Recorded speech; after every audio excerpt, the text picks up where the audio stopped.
Most front offices panic when they are $45 million over the salary cap without a proven starting quarterback. But the top 1% look at that exact scenario and see massive financial leverage. The Minnesota Vikings are currently sitting in the deepest cap hole in the entire NFL. The league cap is projected at $301.2 million, and they are deep in the red. Yet they are perfectly positioned to land a blockbuster quarterback. In the next 10 minutes, let's find out exactly how GM Rob Brzezinski is weaponizing a hidden contract loophole to trigger a financial game of chicken ahead of free agency. The reason the Vikings haven't made a move isn't because they are broke, it's because they are waiting to get a $230 million quarterback to play for them while another team pays his salary. To understand how they pull this off, you first have to look at the math behind the illusion of their cap space. The Vikings want to build a playoff roster around Justin Jefferson, but that $45 million cap deficit stands in the way. If they don't fix this quickly, they waste Jefferson's absolute prime years. So are they actually stuck? Not quite.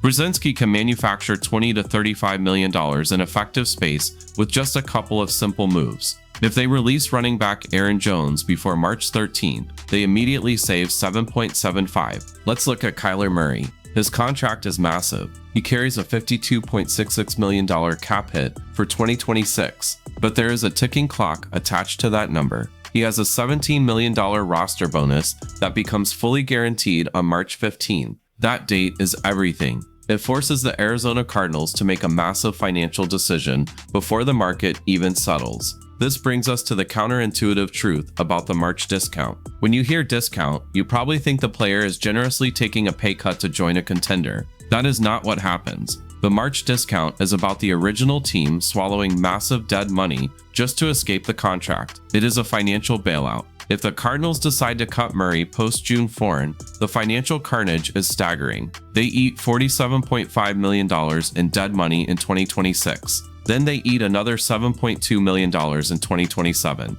That is money they have to pay for a player who is not even in their building. And this is exactly where the Vikings' masterstroke comes into play. Because Arizona absorbs that massive financial hit, Murray hits the open market with his money already secured. He got paid, so the Vikings can swoop in and sign him for the veteran minimum. We are talking about $1.3 million.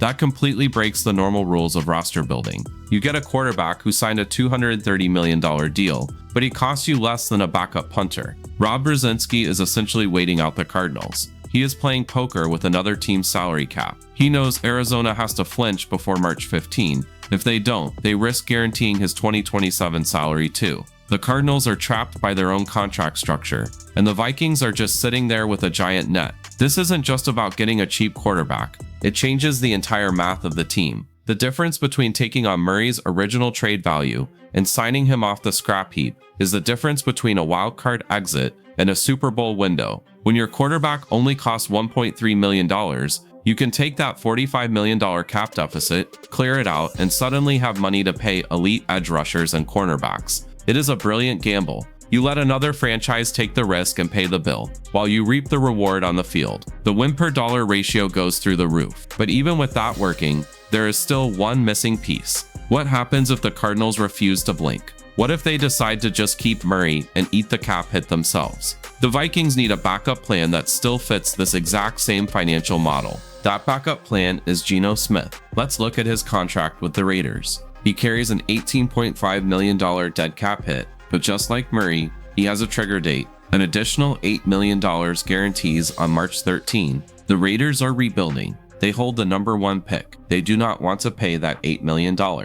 If we apply the win per dollar metric to Geno, things get really interesting. Over the last few years, he averaged about 9 wins a season. If the Raiders cut him to save that $8 million, he turns into a high upside discount for Minnesota. He becomes another veteran minimum candidate. Now contrast this with the rookie benchmark. Look at J.J. McCarthy. He signed a 4-year, $21.85 million fully guaranteed deal. His 2026 cap hit is just $5.96 million. That takes up a mere 2% of the salary cap. That is incredibly cheap, but rookies are volatile. They take time to develop. They make mistakes that cost you games. The Vikings are using the March discount to control that volatility. A minimum salary veteran like Murray or Smith hedges McCarthy's development without ruining the win per dollar ratio. You do not have to force the rookie onto the field before he is ready, and you do not have to wreck your salary cap to buy him time. Imagine having a highly motivated former franchise quarterback playing for pennies. Your rookie develops with zero pressure, and your front office has $30 million left to spend on defense. You get the veteran leadership, you get the rookie upside, and you keep your financial flexibility. But here is the twist on which gamble actually pays off in the long run. You have to be willing to walk away if the price moves even $1 above the veteran minimum. The moment you start bidding against other teams, the win per dollar ratio collapses. You lose the advantage. So now you have the exact mechanics of the March discount. It is the strategy that flips the financial risk onto the original franchise and turns cap casualties into massive market steals. You let other teams panic and you buy their mistakes for pennies. Your homework is simple. Look at your own team's roster. Find the one expensive veteran whose guarantee date forces a March release. Every team has one. Comment below when you have spotted them. I read every single one. Ready to take this further? Click the video on screen to see our breakdown of the biggest dead money traps in the NFL and how they ruin franchises. Keep watching.